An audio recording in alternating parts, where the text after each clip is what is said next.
ஓம் நம ஸ்ரீ யதிராஜாய விவேகானந்த சூரயே சச்சித் சுகஸ்வரூபாய சுவாமினே தாபஹாரினே. சுவாமி விவேகானந்தருடைய மந்திர வாக்கியங்களை பற்றி நாம் அவதானித்து கொண்டிருக்கிறோம். மந்திரங்கள் என்றாலே கண்டெடுக்கப்பட்டவை, இறைவனால் வெளிப்படுத்தப்பட்டு மனிதர்கள் அறிந்து கொள்ளும் வகையில் மனிதர்களுக்காக மனிதர்களால் கண்டெடுக்கப்பட்டவை தான் மந்திரங்கள். தொல்காப்பியம் கூறியதை நாம் பார்த்தோம். நிறைமொழி மாந்தர் ஆணையிற் கிளர்ந்த மறைமொழிதானே மந்திரம் என்ப. நிறைமொழி மாந்தர் இறைவனால் இந்த உலகிற்கு தூதர்களாக, அவருடைய அடியார்களாக, மெய்யடியார்களாக, மெய்யன்பர்களாக நமக்காக வந்தவர்கள்.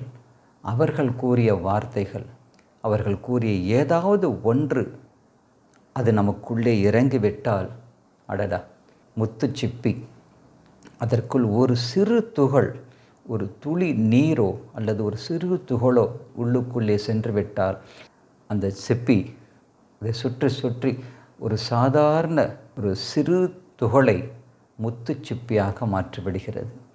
அதே போன்று நம்முடைய மனம் என்னும் முத்துச்சிப்பி இது போன்ற நல்ல உயர்ந்த விஷயங்களுக்காக காத்திருக்க வேண்டும்.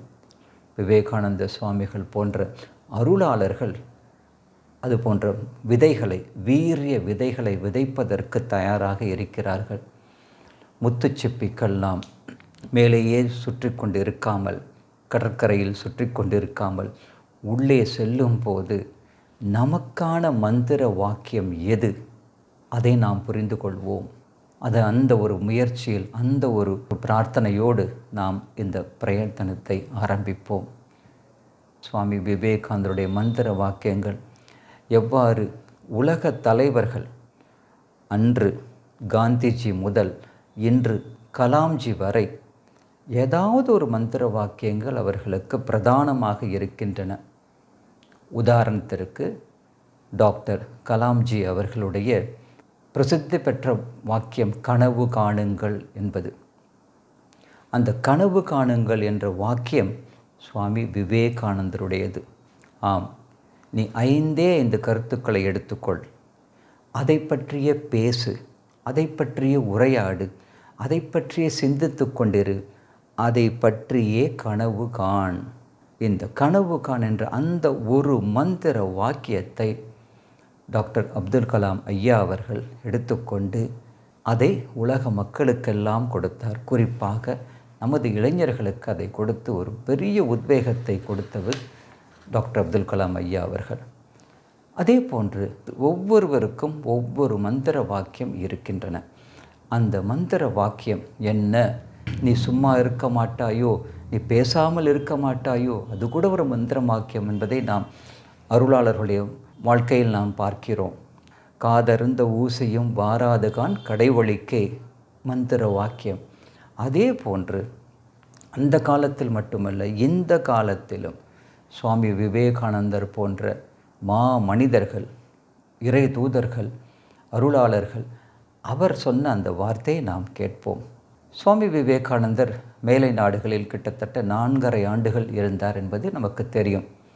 அப்போது நடந்த ஒரு சில சம்பவங்களை பற்றி, சுவாரஸ்யமான சம்பவங்கள் எல்லாமே. சுவாமி விவேகானந்தர் சிகாகோ சென்றிருந்தார். அந்த சமயத்தில் என்ன பேசினார் என்பதை நாம் பார்த்தோம். அதன் பிறகு தனிப்பட்ட மனிதர்களை உருவாக்குவதில், அதாவது தனி நபர் என்றால் பர்சனாலிட்டி, வெறும் பர்சன்ஸ் கிடையாது, பர்சனாலிட்டி, அருமையான மனிதர்கள் அவருடைய வாழ்க்கையில் வந்திருந்ததை நாம் பார்க்கிறோம். குறிப்பாக மேலை நாட்டு சீடர்கள் பலரும் இருந்தார்கள். ஆண்களும் உண்டு, குறிப்பாக பெண்கள் உண்டு. படித்த தேவிகளை போன்று இருக்கக்கூடிய பெண்களை அவருடைய வாழ்க்கையில் நாம் பார்க்கிறோம். ஒவ்வொருவரும் சுவாமிஜிக்காக உயிரை கொடுத்தார்கள். ஏனென்றால் சிற்றுயிராக இருந்த அவர்களது அந்த உயிரை, அவர்களது அந்த வாழ்க்கையை பேருயிராக மாற்றியவர் அந்த குரு விவேகானந்தர். சிற்றுயிரை பேருயிராக்கும் அந்த ஒரு பெரும் பொறுப்பை ஏற்றுக்கொண்ட அந்த விவேகானந்தருக்காக தங்களது இன்னுயிரை கொடுப்பதில் ஆச்சரியம் என்ன இருக்கிறது? அப்படிப்பட்ட அந்த சீடர்கள் எங்கு உழைத்தார்கள்? சுவாமிஜி ஏற்படுத்தி கொடுத்த அந்த வேதாந்த கருத்துக்களை மற்ற கிறிஸ்தவர்கள் மத்தியில், அமெரிக்கர்கள் மத்தியில், இங்கிலாந்தில் இருந்த ஆங்கிலேயர்கள் மத்தியில் பரப்பிக் கொண்டிருந்தார்கள். அதாவது இங்கிலாந்தின் அடிமை நாடாக இருந்த இந்தியா அங்கிருந்து சென்ற ஒரு அரசர் போன்று, ஒரு சக்கரவர்த்தி போன்ற சுவாமி விவேகானந்தர் அங்கு சென்று ஆங்கிலேயர்களின் இதயங்களை கொள்ளை கொண்டார். அவர்களுடைய இதயங்களை ஆண்டார். எத்தனையோ பேர், எத்தனையோ பக்தர்கள், எத்தனையோ மெய்யடியார்கள் அந்த நாட்டிலிருந்து நம் நாட்டிற்கு வந்தார்கள். அவர்களுள் ஒரு சிலர் மிக முக்கியமானவர்கள். இந்தியாவிற்கு இங்கிலாந்தின் கொடை என்று கூறியது சகோதரி நிவேதிதை, பாரதியாரின் குரு, ஆன்மீக குரு. அந்த சகோதரி நிவேதிதை வந்தது அப்படித்தான். இந்தியாவிற்காக எல்லாவற்றையும் துறந்தவர், இந்திய நலனுக்காக பாடுபட்டவர் சகோதரி நிவேதிதை. அதே போன்று சகோதரி கிறிஸ்டின் என்பவர் இந்தியாவின் பெண்கள் கல்விக்காக பாடுபட்டவர். துரதிர்ஷ்டம், இவர்களை பற்றியெல்லாம் நாம் சொல்லித் தெரிய வேண்டியிருக்கிறது. இந்திய பெண்கள் முன்னேற்றம் அடைய வேண்டும் என்பதற்காக கொல்கத்தாவில் ஆரம்ப காலத்தில் சகோதரி நிவேதிதை எடுத்துக்கொண்ட முயற்சி, சிஸ்டர் கிறிஸ்டின் எடுத்துக்கொண்ட முயற்சி எல்லாம் இன்னும் நம்முடைய பாட புத்தகத்தில் வரவில்லை. அது வர வேண்டும். அதே போன்று அவர்களுக்கெல்லாம் இறந்த பிறகும் வழங்கக்கூடிய ஒரு பெரிய தேசிய அங்கீகாரம் அவர்களுக்கு கொடுக்கப்பட வேண்டும். இது நம்முடைய ஆசை மட்டுமல்ல, பிரார்த்தனையும் கூட. அதே போன்று மிஸ் மேக்லோட் அப்படிங்கிற ஒரு பெரிய ஒரு அருமையான ஒரு பெண்மணி. அவருக்கு இங்கிலாந்து, அமெரிக்கா போன்ற நாடுகள், எல்லா நாடுகளிலும் அவருக்கு நல்ல பரிச்சயம் உண்டு. பெரிய செல்வந்தர், எல்லா நிலையிலும் மக்களிடம் அவர் நன்கு பழகியவர். அவர் இந்தியாவிற்காக, குறிப்பாக சுவாமி விவேகானந்தருக்காக, இந்திய சுதந்திரத்திற்காக பின்புலத்தில் இருந்து போராடியவர்கள். யாரெல்லாம் அவ்வாறு போராடுகிறார்களோ அவர்களுக்கெல்லாம் உதவியவர். அதே போன்று ராமகிருஷ்ண மிஷன் ஆரம்ப காலத்தில் ஒரு ஏதோ புரட்சி இயக்கம் என்று யாரோ கிளப்பி விட்டார்கள். அது அவ்வாறு இல்லை என்பதை ஆங்கிலேய அதிகாரிகளுக்கு நேராக சென்று தைரியமாக உரைத்துவிட்டு வந்தவர். அதே போன்று இன்னும் மிஸ் மில்லர் இருந்தார். அதே போன்று சாரா புல், எத்தனையோ பெண்மணிகள் இருந்தார்கள். அந்த பெண்மணிகளின் ஒரு பிரதிநிதியாக இருந்து சகோதரி கிறிஸ்டின் கூறினார், எங்களை எல்லோரும் பாராட்டுகிறார்கள். இந்தியாவிற்காக நீங்கள் உங்களுடைய உடல், பொருள், ஆவி அனைத்தையும் துறந்து எங்களுக்காக சேவை செய்கிறீர்கள். இந்தியாவின் மீது எப்படி உங்களுக்கு அந்த பக்தி வந்தது என்று கேட்டபோது அதை ஆராய்கிறார் அந்த பெண்மணி, சகோதரி கிறிஸ்டின். நானும் யோசிக்கிறேன், எப்போது எங்களுக்கு இந்த ஆர்வம் வந்தது?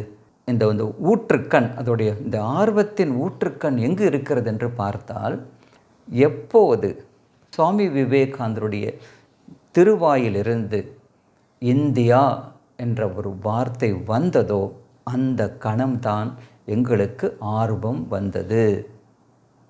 ஒரு வார்த்தை இந்தியா என்று சொன்னவுடன் இந்தியாவின் பெருமைகள், இந்தியாவின் சரித்திரம், இந்தியாவின் முனிவர்கள், ரிஷிகள், இதிகாசங்கள், இந்தியாவின் மாபெரும் பெண்மணிகள், இந்தியாவின் மாபெரும் அரசர்கள், இந்தியாவின் பக்தர்கள், கவிஞர்கள், இந்தியாவினுடைய சாஸ்திரங்கள் எல்லாவற்றையும் அடக்கி அந்த உணர்வை அந்த ஒரு வார்த்தை இந்தியா என்ற அந்த ஒரு வார்த்தையில் அடக்கி அப்படியே அந்த சீடர்களின் இதயங்களுக்குள் விதைத்து விட்டார்.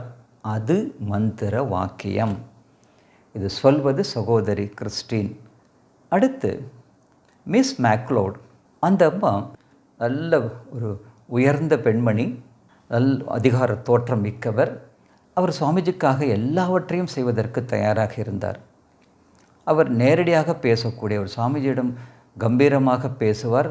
சரி என்பதை சரி என்பார், தனக்கு ஒத்து வரவில்லை என்றால் நேரடியாக பேசக்கூடியவர். அப்படிப்பட்ட அந்த நேர்கொண்ட பார்வை, நிமிர்ந்த நன்னடை உடையவர். அந்த பெண்மணி மிஸ் மேக்லோட் பெரிய பணக்காரி. அவர் தன்னுடைய குருவான சுவாமி விவேகானந்தருக்கு அவருடைய பாதம் பணிந்து கேட்கிறார், சுவாமிஜி, நான் உங்களுக்கு சேவை செய்ய வேண்டும் என்று நினைக்கிறேன். நான் எந்த வகையில் உங்களுக்கு நன்றாக சேவை செய்ய முடியும்?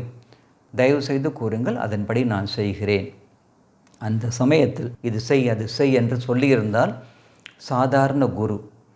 ஆனால் அந்த பெண்மணிக்கு அவருடைய வாழ்க்கையின் முழுமை, நிறைவிற்கு, பூர்ணத்திற்கு எது வேண்டுமோ அதை மந்திர வாக்கியமாக கூறுகிறார். என்ன கூறினார்?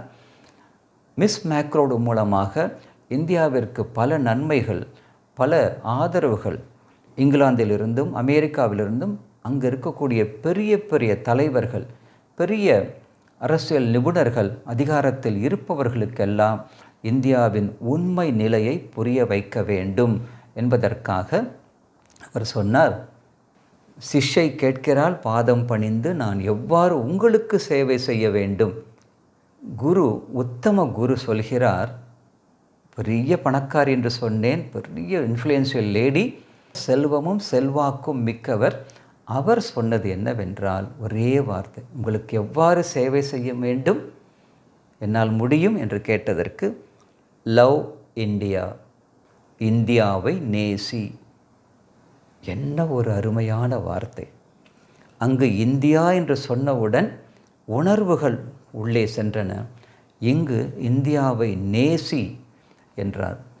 யாரெல்லாம் விவேகானந்தருக்கு சேவை செய்ய நினைக்கிறார்களோ அவர்களுக்கு இந்த மந்திர வாக்கியம் மிக மிக முக்கியமாக பயன்படும். இந்தியாவை நேசி என்கிறார்.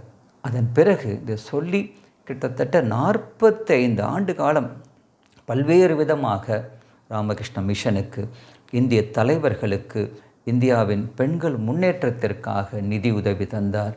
இங்கு இருக்கக்கூடிய நிலைமையெல்லாம் வெளிநாட்டில் சென்று இங்கே இருக்கக்கூடிய மத மிஷனரிகள் எல்லாம் எவ்வாறு மோசமாக நடந்து கொண்டு இந்த நாட்டை சிதைக்கிறார்கள், இதெல்லாம் சொல்லி தான் நேசித்த, தன் குரு நேசித்த இந்தியாவை இவரும் நேசித்து, தான் நேசித்தது மட்டுமல்லாமல் பலரையும், உலக மக்கள் பலரையும் நேசிக்க வைத்தார்.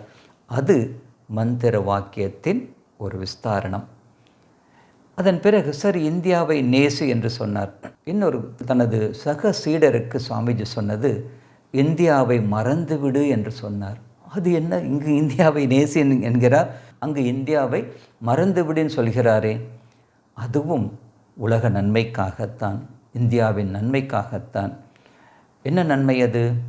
என்ன சொன்னார்? என்ன வரலாறு அது? அது ஒரு சுவாரஸ்யமான வரலாறு. சுவாமி விவேகானந்தருடைய சக சீடர் ஹரி மகராஜ் என்று சொல்லப்பட்ட சுவாமி துரியானந்தர், பெரிய வேதாந்தி. அவர் அமர்வது கூட நிமிர்ந்து தான் அமர்வார். ஒரு கணம் கூட அவரால் சாதாரண மக்கள் போன்று அமர முடியாது. ஏனென்றால் எப்போதுமே உயர்நிலையில் இருந்தவர். சாஸ்திரம், அதன் பிறகு அதை விளக்கும் திறன், அதிலே தியானிக்கும் திறன், மந்திரங்களை நேரடியாக கண்டவர். ஹிந்து பாரம்பரிய சனாதன தர்மம் எப்படி ஒரு துறவி, ஒரு ரிஷி, ஒரு முனிவர் இருப்பாரோ அதற்கு உத்தமமான உதாரணங்களில் ஒருவர் சுவாமி துரியானந்தர். அப்படிப்பட்டவர் பலவிதமான ஆன்மீக அனுபவங்களை கொண்டவர். நல்ல ஆங்கிலத்திலும் சமஸ்கிருதத்திலும் வங்காளத்திலும் பெரும் புலமை வாய்ந்தவர். சொல்வதற்கான தகுதியும் திறனும் கொண்டவர். அவரிடம் சுவாமி விவேகானந்தர் ஒரு முறை கூறினார், ஹரிபாய், நான் மேலை நாட்டிற்கு சென்று வந்தேன். அங்கு இருக்கக்கூடிய மக்களுக்கு நல்ல விதமாக வேதாந்த கருத்துக்களை கூறி வந்தேன், பிரச்சாரம் செய்தேன். ஆனால் அங்குள்ள அருமையான சாதகர்கள், சாதகிகள் பலரும் இருக்கிறார்கள். அவர்களுக்கு நேரம் கொடுத்து அவர்களுக்கு தியான பயிற்சியோ, இன்னும் ஆழ்நிலையில் செல்ல வேண்டிய, ஆன்மீகத்தில் ஆழமாக செல்ல வேண்டிய விஷயங்களை பற்றி கூறுவதற்கோ எனக்கு நேரம் இல்லை. அதனால் நீ அங்கு செல்ல வேண்டும். அங்கு சென்று நமது பாரம்பரிய ஆன்மீகத்தின் அவர்களுக்கு அந்த அனுபவங்களை காட்டு, அவர்களுக்கு ஆன்மீக பயிற்சி கொடு என்கிறார். அவருக்கு இந்திய நாட்டை விட்டு செல்வதற்கு மனமே இல்லை சுவாமி துரியானந்தருக்கு. அதையெல்லாம் சொல்கிறார். சொல்லிவிட்டு, இதுதான் தேவி உனக்கு கொடுக்கப்பட்டிருக்கிற பணி, அதனால் உலக மக்களுக்காக நீ அங்கு சென்று ஒரு ஆசிரமம் தொடங்கு என்கிறார். அதன்படி சுவாமி துரியானந்தர் அங்கு சென்றார். சாந்தி ஆசிரமம் என்று இன்றைக்கும் அந்த ஆசிரமத்தில் ஸ்பிரிச்சுவல் ரிட்ரீட் அந்தர்யோகங்கள் அருமையாக நடந்து வருகின்றன. சென்றவர்கள் கூறினார்கள், அங்கு சென்றாலே சுவாமி துரியானந்தருடைய நினைவலைகள் வந்தே தீரும். அவர் எவ்வாறெல்லாம் அவர்களை பயிற்றுவித்தார், எவ்வாறு ஆழமான உணர்வுகளில் அவர் திளைத்தார் என்பதெல்லாம் புரியும். அவ்வாறு அவர் செய்வதற்கு அவர் சொன்னது ஒரே வார்த்தை, ஒரு மந்திர வாக்கியம், ஃபர்கெட் இந்தியா, இந்தியாவை மறந்துவிடு. ஏன் சொன்னார் என்றால், அப்போதுதான் அங்கு இருக்கக்கூடிய மக்களுக்கு நல்ல வகையில் நீ சேவையாற்ற முடியும். முதலில் ஒரு சீடருக்கு சொல்கிறார், இந்தியாவை நேசி. அடுத்த சகோதர சீடருக்கு சொல்கிறார், இந்தியாவை மறந்துவிடு. எல்லாமே எதற்கென்றால் உலக நன்மைக்காக, லோகக்ஷேமம். அதுதான் அவர் பார்க்கிறார். யாரால் எப்படி முடியுமோ அதை சரியாக கவனித்து, அதை சரியாக இதற்கு இது கொடுத்தால் சரியாக இருக்கும் என்று மந்திர வாக்கியங்களை அப்படி வைத்துக்கொண்டு இவருக்கு இது அவருக்கு அது என்று ஒரு தாய் போன்று அவர்களுக்கு அதை வழங்கினார் என்றால் அது ஒரு அற்புதமான வாழ்க்கை. அது அடுத்து நாம் பார்க்க போவது சுவாமி விவேகானந்தருடைய சீடர் சுவாமி கல்யாணானந்தர். அவ்வளவு அருமையான துறவி கல்யாணானந்தர். கங்கலில் அவர் செய்த சேவை, அவர் தொடங்கிய அந்த சேவை இன்றும் கங்கலில் அவ்வளவு சேவாசிரமம் இன்னும் அது தொடர்ந்து கொண்டே இருக்கிறது. ஒவ்வொரு நாளும் ஆயிரக்கணக்கான மக்களுக்கு, ஏழைகளுக்கு அந்த சேவாசிரமம் இன்றும் சேவையாற்றி கொண்டிருக்கிறது. மருத்துவமனை ஒன்று கட்டி மிக அற்புதமாக அது நடந்து வருகிறது. அந்த சேவாசிரமம் தொடங்குவதற்கு முன்பு கல்யாண் அவர் மிகவும் அன்பாக அழைப்பார். அவர் இது போன்று மக்கள் தவிக்கிறார்கள், நிறைய சாதுக்கள் தவிக்கிறார்கள், நீ சென்று கங்கலுக்கு சென்று, கல்யாண் மகாராஜ் வங்காளத்தில் பிறந்தவர், அங்கு சென்று நீ சேவை செய்ய வேண்டும் என்கிறார். கங்கலில் சென்று அவர் சேவையாற்ற தொடங்கிவிட்டார். ஒரு முறை சுவாமிஜி தம்முடைய அந்திம காலத்தில் அவருக்கு உடல்நலம் சரியில்லை. குருவை தரிசிப்பதற்காக 1902 மே மாதம் கல்யாண் மகாராஜ் வேலூர் மடத்திற்கு வருகிறார். வந்து குருவிற்கு சேவை செய்து கொண்டிருக்கிறார். அந்த சமயத்தில் வெயில் காலம். சுவாமி விவேகானந்தருக்கும் சரி, பகவான் ஸ்ரீராமகிருஷ்ணருக்கும் சரி ஐஸ் நீர் என்பது அவ்வளவு பிடிக்கும். அதனால் சொல்கிறார்கள், ஐஸ் தண்ணீர் இருந்தால் நன்றாக இருக்கும். உடனே அந்த நேரத்தில் ஃப்ரிட்ஜ் கிடையாது, எதுவும் கிடையாது அல்லவா. என்ன செய்கிறார், உடனே குரு சுவாமிஜிக்காக நான் கொண்டு வருகிறேன் என்று கொல்கத்தா செல்கிறார். 8 கிலோமீட்டர் தூரம் அப்படியே நடந்து போய் அங்கு சென்று வருகிறார். வெயில் 8 கிலோமீட்டர் நடந்து சென்று 20 கிலோ ஐஸ் கட்டியை தலை மீது சிரசில் தரித்து கொண்டு வருகிறார். அந்த சிரமத்தை தன்னுடைய சீடன் தனக்காக இவ்வளவு சிரமப்படுகிறானே, என்ன குரு பக்தி என்று மெச்சி அந்த குரு சொன்ன மந்திர வாக்கியம், கல்யாண் நீ பரமஹம்ச நிலையை அடையும் நாள் சீக்கிரமே வந்து அமையும். ஒரு குரு கொடுக்கக்கூடிய மிகச்சிறந்த ஆசிர்வாதம் இது. பரமஹம்ச நிலை. இவருடைய குருவே பரமஹம்சர். அந்த அவரிடத்தில் உன்னை தஞ்சம் புக வைக்கிறேன், அவரிடத்தில் உன்னை ஒப்படைக்கிறேன் என்பது போன்று நீ பரமஹம்ச நிலையை அடையும் தினம் வெகு சீக்கிரம் வந்து அமையும். அந்த ஆசிர்வாதம் கிடைத்தது. நமக்கு நினைவிற்கு வருகிறது, குருதேவருக்காக, ஸ்ரீராமகிருஷ்ணருக்காக அவருடைய சீடரான சசி மகராஜ் சுவாமி ராமகிருஷ்ணானந்தர் இதே போன்று ஐஸ் வாங்க கொல்கத்தா சென்றார். அதன் பிறகு அதை பார்த்து அவர் அப்படி ஆசிர்வாதம் செய்தாராம். நம்முடைய காலத்தில் ஐஸ் வைப்பவர்களைத்தான் நாம் பார்த்து கொண்டிருக்கிறோம். ஆனால் ஐஸ் கொடுத்து, ஐஸை வாங்கி வந்து குருவின் அருள், குருதேவரின் அருளை பெற்ற வரலாறு மிக மிக முக்கியமானது. அதில் சொல்லப்பட்டிருக்க, அந்த நூலில் சொல்லப்பட்டிருக்கிறது, அவரும் 6 கிலோமீட்டர் நடந்து சசி மகராஜ் கொண்டு வந்தாராம் ஐஸ் கட்டியை. அந்த வெயிலிலும் அவ்வளோ தூரம் வந்தும் அந்த ஐஸ் கட்டி உருகாமல் இருந்ததாம். அவருடைய அந்த நூலில் நாம் வாசிக்கிறோம்.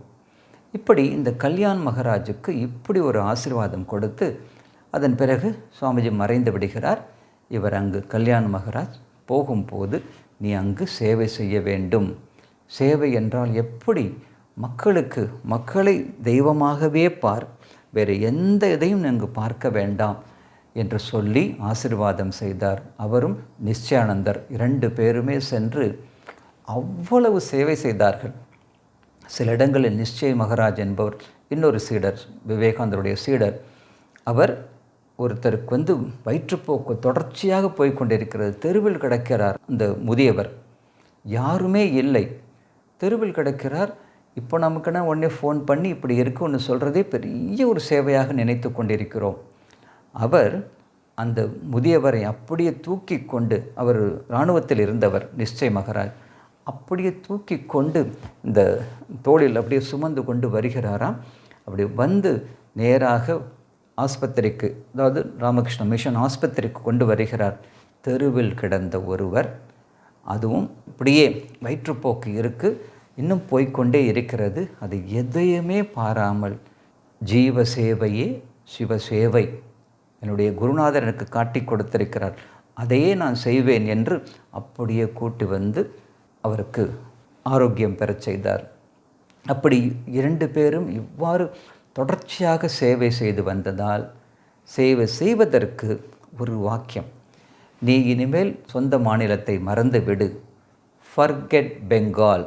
அது அடுத்த வாக்கியம், சர்வ் பீப்புள், ஃபர்கெட் பெங்கால். இந்த வார்த்தை எல்லோருமே இதை விட்டுட்டுப்பா, அங்கு கவனம் வை, இவ்வளவு தான் நாம் புரிந்து கொள்வோம். இந்த மந்திர வாக்கியம் அவர் சொன்னபோது இவருடைய காது மட்டும் திறந்திருக்கவில்லை, இதயம் திறந்திருந்தது. இதயத்து அறிவாக அது உள் நுழைந்தது. என்ன ஆகிறது? அடுத்த 30 ஆண்டுகள் அவர் பெங்கால் பக்கமே போகவில்லை. வேலூர் மடத்திற்கு கூட அவர் போகவில்லை. சுவாமி பிரம்மானந்த சுவாமிகள் அழைத்து கூட போகவில்லை. சுவாமி சாரதானந்தர் அழைத்து கூட, என்னுடைய குருவோட வாக்கியம், குரு வாக்கிய பரிபாலனம் அப்படியே அவர் கடைபிடிக்கிறார். லிட்ரலி கடைபிடிக்கிறார். சர்வ் பீப்புள் செய்தார். ஃபர்கெட் பெங்கால், ஃபர்கெட் இந்தியா என்றார், இங்கு ஃபர்கெட் பெங்கால் என்று சொன்னார். அதன்படி அவர் வேறு எங்கும் செல்லவில்லை. இந்த 30 ஆண்டுகளும் அங்கேயே கல்யாணானந்தர் அங்கே இருந்து கொண்டு சேவை செய்து அவர் சித்தி அடைகிறார். பரமஹம்ச நிலையில் இருந்து கொண்டு மக்களுக்கு சேவை செய்தார். இதெல்லாம் உன்னதமான வரலாறுகள். அதனால தான் சுவாமிஜியோட இந்த மந்திர வாக்கியங்கள் அது ஏதோ தேர்ந்தெடுக்கப்பட்ட ஒரு சில சீடர்களுக்கு என்று மட்டும் நாம் நினைத்து விடக்கூடாது. இல்லை, சுவாமி விவேகானந்தருடைய வாக்கியமே இருக்கிறது. அவருடைய கடிதங்கள் ரொம்ப ரொம்ப முக்கியம். அந்த கடிதங்கள், அதில் ஒரு முறை அவர் கூறுகிறார், யாரெல்லாம் இந்த கடிதத்தை வாசிக்கிறார்களோ அவர்களுக்கு என்னுடைய சக்தி வரும். இன்னொரு இடத்தில் சொல்கிறார், நான் உங்களுடன் தான் இருக்கிறேன் மக்களே, நான் இந்த உலகத்தை விட்டு சென்ற பிறகும் எனது சக்தி உங்களுடன் இருக்கவே செய்யும். இந்த 2 உத்தரவாதங்கள் வெறும் உத்தரவாதங்களாக நாம் அதை காணாமல், யாரெல்லாம் தயாராக இருக்கிறார்களோ, யாரெல்லாம் சேவை செய்வதற்கு, சுயநலம் இல்லாமல் சேவை செய்வதற்கு, தெய்வ துணையோடு சேவை செய்வதற்கு, மகாகவி பாரதியாருடைய வார்த்தைகள் சொல்ல வேண்டுமென்றால், செய்க தவம் செய்க தவம் சிவத்திடை நின்று என்று அவர் செய்க செயல் செய்க செயல், செயலே ஒரு பெரிய தவம். அந்த தவத்தை, சுயநலமில்லாத அந்த தவத்தை யார் செய்கிறார்களோ அவர்களுக்கு சுவாமி விவேகானந்தருடைய ஆசீர்வாதம் மட்டுமல்ல, அவரது சக்தியும் வரும். சரியான உதாரணம், கன்னியாகுமரி விவேகானந்த பாறையை கட்டிய அந்த பெரிய ஒரு அற்புதமான இடத்தை போய் ஒவ்வொருவரும் பார்க்க வேண்டும். அவ்வளவு அருமையான மனிதர்கள் அங்கு அந்த பாறையை கட்டினார்கள். ஏக்நாத் ரானடே அவர் அந்த அளவிற்கு அந்த விவேகானந்த சக்தியை உள்வாங்கினார். அந்த இடத்திற்கு ஒரு பெரிய ஒரு அருமையான மண்டபத்தை கட்டினார். அதன் மூலமாக சுவாமி விவேகானந்தருடைய அருள் திரட்சியாகவே அந்த மண்டபம் இருக்கிறது. எல்லா இடங்களிலும் கடல் பொங்கிக் கொண்டு இருக்கும். அதற்கு மேலே ஒரு பெரிய உன்னதமாக சுவாமி விவேகானந்தர் எப்படி இந்த திருவுருவத்தில் இருக்கிறாரோ அது போன்று அந்த மண்டபமே தியான மண்டபமாக, அந்த மண்டபமே தியானம் செய்வது போன்று அங்கு இருக்கும். இரவு நேரத்தில் அங்கு தங்கி இருந்து பார்த்தால் தெரியும், அந்த மொத்த மண்டபமே தியானம் செய்வது போன்று ஒரு பேரமைதி இருக்கும். அதையும் நாம் பார்க்கலாம். அப்படிப்பட்ட ஏகநாத்ஜி அவருடைய கடைசி காலத்தில் அவருக்கு நினைவு கொஞ்சம் தவறிவிட்டது. எல்லாவற்றையும் மறந்துவிட்டார். செய்ய வேண்டிய கடமைகளை செய்துவிட்டால் இனி எதை நினைத்து கொண்டிருப்பது இறைவனை தவிர என்ற ஒரு நிலை. அது மெமரி ஃபெயிலியர் என்று சாதாரணமாக சொல்லிவிடுகிறார்கள். இல்லை, அவர் செய்த சேவை அப்படி. என்ன ஆயிற்று? அவர் கடைசி காலத்தில் எல்லாவற்றையும் மறந்து விட்டார். தன்னை மறந்தார், தன்னுடைய நிறுவனத்தை மறந்தார், தான் அமைத்த இதெல்லாவற்றையும் மறந்து விட்டார். எதுவுமே அவருக்கு நினைவில்லை. கடைசி காலத்தில் அவருடைய பயிற்சி கொடுத்தார்கள். ஒவ்வொன்றாக இது என்ன இது என்ன சரியாக சொல்லவில்லை. கடைசியில் அவருடைய அணுக்க தொண்டர் ஒருவர் ஒரு தாளை கொடுத்து, உங்களுடைய பெயரை எழுதுங்கள் என்றார். பெயர் என்றால் ஏகநாத் ரானடே என்று தான் எழுத வேண்டும். இல்லை, கொஞ்ச நேரம் யோசித்தாராம். பேனாவை பிடித்தார். கை சரியாக வரவில்லை. இருந்தாலும் கையை அது பிடித்து அப்படியே எழுதினாராம். அந்த பெயர் என்ன தெரியுமா? விவேகானந்தா. அதுதான். அதாவது யாரை தியானித்து கொண்டு யாருடைய சக்தியால் உழைத்தாரோ அந்த சக்தி மட்டுமே அங்கு இருந்தது. தன்னுடைய சக்தியை தான் செய்தேன் என்ற எந்த விதமான உணர்வும் இல்லாமல் சேவை செய்தால், சுயநலமற்ற சேவை செய்தால் சுவாமி விவேகானந்தர் நம்மை எந்த அளவிற்கு தூக்கி விடுகிறார் என்பதற்கு மிகச்சிறந்த உதாரணங்களில் ஒன்று இந்த நிகழ்வு. அந்த கல்யாண்ஜி மகாராஜ் நாம் பார்க்கிறோம். அவருடைய எழுத்துக்களை படிக்கிறோம். விவேகானந்தருடைய கடிதங்களை பார்க்க வேண்டும், படிக்க வேண்டும். பல வருடங்களுக்கு முன்பு சுவாமி ஹிரண்மயானந்தர் என்று ராமகிருஷ்ண மிஷனின் ஒரு ஜெனரல் செக்ரட்டரி, பொது செயலாளர் இருந்தார். ஒரு முறை அவர் சென்னைக்கு வந்திருந்து, அவருக்கு அந்த நேரத்தில் ஏதோ ஒரு விஷயத்தில் குழப்பமாக இருந்தது. கம்பீரமான புருஷர் அவர். ஏதோ ஒரு விஷயத்தில் கொஞ்சம் குழப்பம் இருந்தது. முடிவெடுக்க முடியவில்லை. நாங்கள் பிரம்மச்சாரிகள் எங்களை அழைத்து சொன்னார், லெட்டர்ஸ் ஆஃப் விவேகானந்த கொண்டு வா என்றார். சுவாமி விவேகானந்தர் எழுதிய ஒரு கடிதம். அதை உறக்க படித்தார். அவர் மட்டுமே தனியாக படித்தார். எடுத்துக்கொண்டு சென்று விடு என்றார்.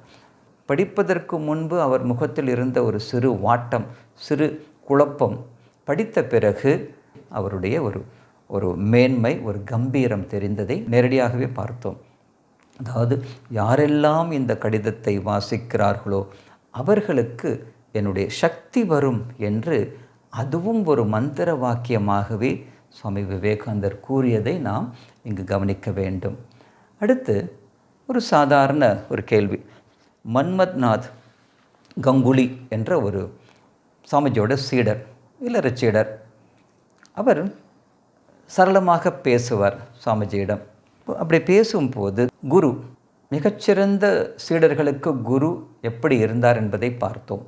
சகோதரி கிறிஸ்டின், சகோதரி நிவேதிதை, மிஸ் மேக்லோட், மகாகவி பாரதியார், இவர்களுக்கெல்லாம் அவர் சுவாமிஜி எப்படி இருந்தார் என்ற சீடர் மிகச்சிறந்தவராக இருக்கும்போது குருவும் மிகச்சிறந்த ஆசீர்வாதத்தை தான் கொடுப்பார். ஆனால் மன்மத்நாத் கங்குலி சாதாரண மனிதர்கள், அந்த மனிதரை போன்றவர். அவர் ஒரு முறை சுவாமிஜியிடம் தைரியமாக கேட்டார், சுவாமிஜி, நான் உங்களது சொற்படி நடக்காமல் வாழ்க்கையில் வழுக்கி விழுந்து விட்டேன் என்றால் நீங்கள் என்னை என்ன செய்வீர்கள்? விட்டு விடுவீர்களா? எல்லா சீடர்களுக்கும் வரக்கூடிய ஒரு கேள்விதானே, என்னை அப்படியே விட்டுடுவீங்களா அப்படின்னு கேட்குறார்.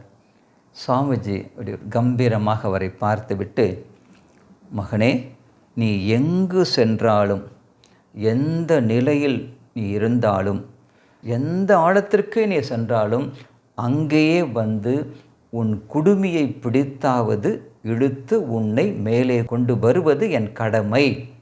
மந்திர வாக்கியம். விவேகானந்த சுவாமியை படிப்பவர்கள் இதை நினைவில் வைத்து கொள்ள வேண்டும். குடுமையை பிடிப்பதென்றால் நம்முடைய உணர்வை பிடிப்பார் அவர். குடுமையை பிடிப்பார் என்றால் அவரே நேரடியாக குடுமையை பிடிப்பதல்ல. அப்படி வந்தாலும் ஆச்சரியப்படுவதற்கு ஒன்றுமில்லை. ஆனால் குடுமி என்றால் உணர்வை நாம் உணர்ச்சியில் சிக்கி மாட்டி சீரழியும் போது அங்கு உணர்வை கொடுத்து நம்மை பிடிப்பார். குடுமி என்பது உணர்வை, ஆன்மீக உணர்வை குறிக்கிறது. அதை பிடித்து அப்படியே நம்மை மேலேற்றுவார். அடுத்த இன்னொரு சீடர் சுவாமி சதாசிவானந்தர். அவர் ஆரம்ப காலத்தில் வைணவராக இருந்தவர். நிறைய வைணவ இலக்கியம் படித்தவர். நல்ல குடும்பத்தில் இருந்தவர். பந்தம் என்று சொல்ல முடியாது, நல்ல குடும்பத்தில் இருந்தவர். நல்ல தாய் தந்தையரை மதித்தவர். அவருக்கு ஒரு மூத்த சகோதரர். இவர் அவர் மேல் உயிரே வைத்திருந்தார். திடீரென்று அவர் மறைந்து விட்டார். ஏதோ உடல்நலம் சரியில்லை, ஒரே நாள் அல்லது 2 நாளில் அவர் இறந்து விட்டார். அந்த துக்கம் அவரை புரட்டி போட்டது. என்ன செய்வதென்றே தெரியவில்லை. அதற்கு முன்பு சுவாமி விவேகானந்தரிடம் வந்து போவதுண்டு சதாசிவானந்தர். கொஞ்ச நாள் அவர் வரவே இல்லை. ஏனென்றால் தனையனை இழந்து விட்ட சோகம். அதன் பிறகு எங்கு போவது, எல்லாமே சூன்யமாக இருக்கிறது. ஓரிரு மாதங்களுக்கு பிறகு அந்த சதாசிவானந்தர், அவர் துறவி ஆகவில்லை, குடும்பத்தில் தான் இருக்கிறார். சுவாமி விவேகானந்தரிடம் வந்து செல்வதுண்டு. அங்கு போகிறார். சுவாமிஜியை பார்த்தவுடன் நமஸ்காரம் செய்கிறார். இவருடைய துக்கம் சுவாமிஜிக்கு தெரிந்திருந்தது. அவர் கேட்கிறார், என்னப்பா வா, ரொம்ப நாளாக உன்னை பார்க்கலையே அப்படின்னு நலம் விசாரிக்கிறார். விசாரித்து விட்டு, நான் கேள்விப்பட்டேன் உங்களுடைய அண்ணன் செத்து போயிட்டார் அப்படின்னு. ரொம்ப கஷ்டமாக இருந்தது எனக்கும் அப்படின்னு சொல்லிட்டு இதோட நீ நிறுத்தவில்லை. உன்னுடைய அம்மா தன்னுடைய மூத்த மகனை இழந்து விட்டார். அவருக்கு நீ என்ன செய்கிறாய்? அம்மாவுக்கு நீ எப்படி ஆறுதல் கூறுகிறாய்? துறவிகள் என்றால் இதயம் இல்லாதவர்கள் என்று எங்களை நினைத்தீர்களா என்று ஒரு கடிதம் எழுதுவார் விவேகானந்த சுவாமி. பிரம்மதாஸுக்கு எழுதுவார், எங்களுக்கும் இதயம் உண்டு, இதயமுள்ள துறவிகள் நாங்கள் என்று பெருமையாக சுவாமிஜி சொல்வார். பிறருடைய கஷ்டங்களை புரிந்து கொள்ளாமல் இருக்கக்கூடிய துறவி மிருகத்திற்கு சமம் என்று கடிதத்தில் எழுதியிருக்கிறார். அதனால் அப்படிப்பட்டவர் உன்னுடைய தாய்க்கு நீ எப்படி ஆறுதல் கூறிக்கொண்டிருக்கிறாய், அதை சொல் அப்படின்னு சொல்லிவிட்டு இவர் தன்னுடைய கஷ்டங்கள் எல்லாம் சொல்கிறார். உன்னுடைய அண்ணன் அவ்வளோ நல்லவர்ப்பா, எனக்கு இந்த மாதிரி ஒரு அண்ணன் இருந்து நானும் அதே அளவுக்கு, நீ எந்த அளவுக்கு கஷ்டப்படுகிறாயோ நானும் இப்படித்தான் துடித்து போயிருப்பேன். குரு எங்கு இருக்கிறார்? நிர்விகல்ப சமாதி நிலையை அடைந்தவர். ஆனாலும் மனித நேயத்தில் சிறிதும் களங்கம், சிறிதும் குறை இல்லாதவராக இருக்கிறார். சதாசிவானந்தர் சொல்கிறார், என்னுடைய அண்ணன் செத்துவிட்டார் என்று நினைத்தேன். சுவாமி ரூபத்தில் என் முன்னே நிற்கிறார். என்னுடைய அண்ணனை பிரிந்த அந்த சோகம் அப்படியே அன்றே போய்விட்டது. அப்படியே தொடச்சி எடுத்துட்டார் சோகத்தை. இதே மாதிரியான விஷயத்தை அன்னை சாரதா தேவியாரிடமும் நாம் பார்க்கிறோம். ஒரு பெண்மணி தன்னுடைய மூத்த குழந்தையை இழந்து விட்டார். வந்து ஓவென்று அழுது கொண்டிருக்கிறார். அம்மாவும் அதே மாதிரி, ஐயோ உன் குழந்தை போயிடுச்சு அப்படின்னு அழுது. கொஞ்ச நேரத்தில் என்ன ஆகிறது, யாருடைய குழந்தை இறந்து விட்டது என்று மக்களுக்கு புரியவில்லை. ஆனால் கொஞ்ச நேரத்திற்கு பிறகு யார் உண்மையில் குழந்தையை இழந்திருந்தாரோ அவரே சாரதா அம்மாவுக்கு ஆறுதல் கூறும்படி ஆகிவிட்டது. அதன் பிறகு அம்மா என்ன செய்கிறாங்க, அவருக்கு வேண்டிய உணவு கொடுக்கிறார். அவருக்கு நல்ல விதமாக அவருக்கு என்னென்ன ஆறுதலாக பேசுகிறார், அன்பாக பேசுகிறார். பேசி அந்த பெண்ணிடத்தில் இருந்த சோகம் என்ற ஒரு விஷயத்தை அப்படியே துடைத்தெறிந்து விடுகிறார். அந்த மனதில் ஆனந்தம் மட்டுமே இருக்கிறது. என்ன நடந்ததோ அது இறைவனுடைய செயல் என்பதை உள்வாங்கிக் கொண்டு அதை அப்படியே அவருடைய மனதை சுத்தமாக்கி அனுப்புகிறார். அதே போன்று சுவாமி விவேகானந்தர் இங்கும் செய்கிறார். என்னுடைய சகோதரன் போய்விட்டார் என்ற எண்ணமே எனக்கு போய்விட்டது. ஏனென்றால் சகோதர ரூபத்தில் சுவாமிஜி அங்கு தென்படுகிறார். அதாவது உனக்கு ஒரு கஷ்டம் இருக்கிற, உன் கஷ்டத்தை அப்படியே நான் ஏற்றுக்கொள்கிறேன். அந்த வார்த்தைகளில் இருந்த அந்த மந்திர சக்தி அன்பெனும் பிடியில் அகப்படும் மலையாக அங்கு சுவாமிஜி இருந்ததை நாம் இங்கு பார்க்கிறோம். அடுத்து சுவாமி ஸ்வரூபானந்தர். மெத்த படித்தவர், பெரிய சாதகர், மணிக்கணக்காக தியானம் செய்தவர். சகோதரி நிவேதிதைக்கு வங்காளம் கற்றுத்தந்தவர். எல்லோருமே சுவாமிஜியை போன்ற அறிவாளி இவர் என்று அவரை போற்றியவர்கள் நிறைய உண்டு. பிரபுத்த பாரத பத்திரிகையின் ஆசிரியராக கொஞ்ச நாள் இருந்தார். மிகவும் அன்பாக இருப்பார் சுவாமிஜி. ஒரு முறை அவருடைய சேவையை பாராட்டி சுவாமி விவேகானந்தர் அவருடைய சீடனுடைய சிரசில் கை வைத்து, ஸ்வரூப், இப்படி நான் ஒருவரது தலையில் கையை வைத்தால் அதன் பிறகு அவர் எதற்காகவும் கவலைப்பட வேண்டாம், அதில் சிறிதும் சந்தேகம் இல்லை. மந்திர வாக்கியம், குருவோட ஆசீர்வாதம் எப்படி இருக்கிறது பாருங்கள். ஒரு கணம் அப்படியே நாம் தான் ஸ்வரூபானந்தர்.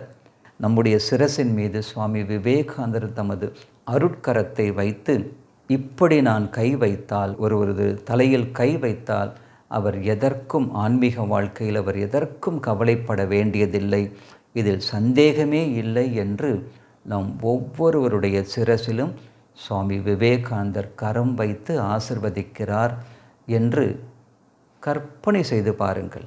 அவ்வளோ அற்புதமாக இருக்கும். கற்பனையே அவ்வளோ அற்புதமாக இருக்கும் என்றால் அந்த நம்பிக்கை எப்படி இருக்கும், இதை நாம் பார்க்கிறோம். முடிவாக இது போன்ற நூற்றுக்கணக்கான வரலாறுகள், சம்பவங்கள் நிறைய இருக்கின்றன. இந்த சுவாமி விவேகானந்தர் தனி மனிதருக்கும் பொருத்தமாக ஆசீர்வாதம், மந்திர வாக்கியங்கள் தந்திருக்கிறார். அதே போன்று நாடுகளுக்கும் தந்திருக்கிறார். முக்கியமாக 2 விஷயம் சுவாமி விவேகானந்தர் சென்னையில் சொன்ன ஒரு விஷயம் மறக்காமல் நினைவில் வைத்துக்கொள்ள வேண்டும். சென்னையில் அவர் பேசும்போது சுவாமிஜி சொன்ன ஒரு விஷயம், இனி வரும் அடுத்த 50 ஆண்டுகளுக்கு ஈடு இணையற்ற நம் ஆதார சுருதி இந்தியர்கள் எதை கவனிக்க வேண்டும், எதில் கவனம் வைக்க வேண்டும், எது இந்திய மக்களின் ஆதார ஸ்ருதியாக இருக்க வேண்டும் என்றால் அது ஈடு இணையற்ற நம் பாரத மாதா தான். பாரத தேவியின் மீது நாம் அனைவரும் தியானம் செய்வோம். அதுவரை மற்ற எல்லா கடவுள்களையும் கொஞ்ச நாளைக்கு மறந்து விடுவோம். அடுத்த 50 ஆண்டுகள் என்று குறிப்பிடுகிறார். அடுத்த 50 ஆண்டுகளுக்கு நாம் எல்லோருமே வணங்க வேண்டிய ஒரே தேவி பாரத தேவி, பாரத அன்னை. அந்த அன்னையை வணங்குவோம் என்று குறிப்பிட்டார். அது சொன்னது இந்தியாவின் எதிர்காலம் என்ற ஒரு உரையில் சென்னையில் சொன்னது. பிப்ரவரி மாதம் 14ஆம் தேதி 1897ஆம் ஆண்டு. அது என்ன குறிப்பாக 50 வருடங்கள், அடுத்த 50 வருடங்களுக்கு நீங்கள் பாரத தேவியை போற்றுங்கள். அப்படின்னா என்ன ஆகும்? அடுத்த 1897ஆம் ஆண்டு +50 கூட்டி பாருங்கள். வருவது இந்திய சுதந்திரம் மட்டுமல்ல, 1947 மந்திர வாக்கியம். அடுத்த 50 ஆண்டுகளுக்கு என்றால் எப்படி நமக்கு ஒரு ப்ராஜெக்ட் மாதிரி அவர் கொடுத்து சென்றார், அதை நாம் பார்க்கிறோம். அப்படி இன்னொரு இடமும் இருக்குது. அவருடைய கருத்துக்களை நாம் படித்த போது அவர் சொல்ல, சீனர்கள் மீது அவர்கள் சுவாமிஜிக்கு மிகவும் நம்பிக்கை இருந்தது, அவர்கள் வளருவார்கள் என்று குறிப்பிட்டதை நாம் கவனித்தோம். அவர் சொல்கிறார், சுவாமி விவேகானந்தருடைய வார்த்தைகள், உழைக்கும் வர்க்கத்தினர் எதிர்காலத்தில் விழித்தெழுவார்கள். அவர்களின் எழுச்சி முதலில் ரஷ்யாவில் நடைபெறும். ரஷ்யாவில் தான் உழைக்கும் மக்களுடைய புரட்சி, எழுச்சி என்று சொல்கிறார். புரட்சி முதலில் ரஷ்யாவில் நடைபெறும், பிறகு சீனாவில் நடைபெறும். முன்னாடி நாம் பார்த்தது என்ன? இந்த ஹுவான் சிங் சுவாங், பீஜிங் வரலாற்று பேராசிரியர் சொன்னது என்ன? அதாவது அவர் சொல்கிறார், சீன மக்களிடம் அவர் மிகுந்த இரக்கம் கொண்டிருந்தார். கொடுங்கோல் அரசர்கள் செய்த அந்த கொடுமைகளை பார்த்து சீன மக்களிடமே அவர் பெரும் இரக்கம் கொண்டிருந்தார். அவர்கள் மீது அவர்கள் நிச்சயமாக விழித்தெழுவார்கள் என்ற நம்பிக்கை கொண்டிருந்தார் என்று அந்த வரலாற்று பேராசிரியர் பதிவு செய்ததை நாம் பார்த்தோம். இங்கு சுவாமிஜியோட வார்த்தைகள், உழைக்கும் வர்க்கத்தினர் எதிர்காலத்தில் விழித்தெழுவார்கள். அவர்களின் எழுச்சி முதலில் ரஷ்யாவில் நடைபெறும், பிறகு சீனாவில் நடைபெறும், அதன் பிறகே இந்தியா விழித்தெழும் என்கிறார். விழிப்புற்ற இந்தியா உலகின் வளர்ச்சியில் ஒரு முக்கிய பங்காற்றும். விவேகானந்தருடைய மந்திர வாக்கியம். மற்ற நாடுகள் முன்னேறினால் அந்த நாடுகள் மட்டும் முன்னேறும். பாரதம் முன்னேறினால் பாரெங்கும் முன்னேற்றம் இருக்கும்.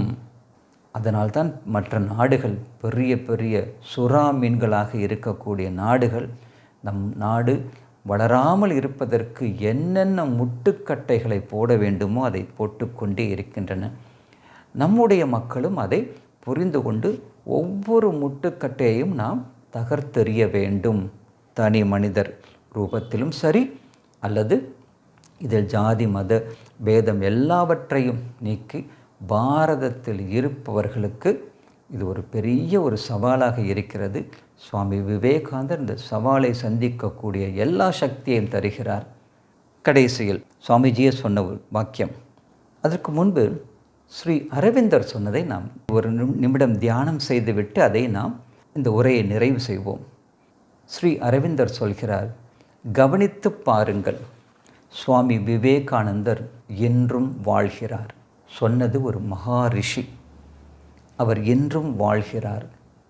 சுவாமி விவேகானந்தர் இன்றும் வாழ்கிறார். பாரத திருநாட்டின் அந்தராத்மாவிலும் பாரத மக்களின் மனங்களிலும் அவர் வாழ்ந்து கொண்டிருக்கிறார். அப்படிப்பட்ட அந்த சுவாமி விவேகானந்தரை பற்றிய ஸ்ரீ அரவிந்தர் கூறியதை நாம் நம்முடைய இதயத்து அறிவாக அதை உள்வாங்க வேண்டும். முத்தாய்ப்பாக, நிறைவாக, பூரணமாக சுவாமிஜியே சொன்ன அந்த மங்கள வச்சனம், பூர்ணமான வார்த்தை, பூர்ணமான மந்திர வாக்கியம். அதாவது மிருக நிலையில் இருக்கக்கூடிய மனிதனை மனித நிலைக்கு கொண்டு வருவதும், மனித நிலையில் இருப்பவனை புனித நிலைக்கு கொண்டு போவதும் ஆகிய அவரது சிந்தனைகளை பற்றி அவர் என்ன கூறினார்? சுவாமிஜி சொன்னது, உலகம் முடியும் வரை நான் மனிதர்களை தூண்டிக்கொண்டே இருப்பேன். அவர் இந்தியர்களை மட்டும் சொல்லவில்லை, இந்துக்களை தூண்டிக்கொண்டே இருப்பேன் என்று சொல்லவில்லை. யாரெல்லாம் உண்மையான கிறிஸ்தவர்களோ, யாரெல்லாம் உண்மையான இஸ்லாமியர்களோ, யாரெல்லாம் உண்மையான பௌத்தர்களோ, யாரெல்லாம் ஜெயினர்களோ, யாரெல்லாம் உலகத்தில் எந்த பகுதியில் இருந்தாலும் யாரெல்லாம் நல்ல மனிதர்களோ அவர்களை தூண்டிக்கொண்டே இருப்பேன். உலகம் முடியும் வரை நான் மனிதர்களை தூண்டிக்கொண்டே இருப்பேன்.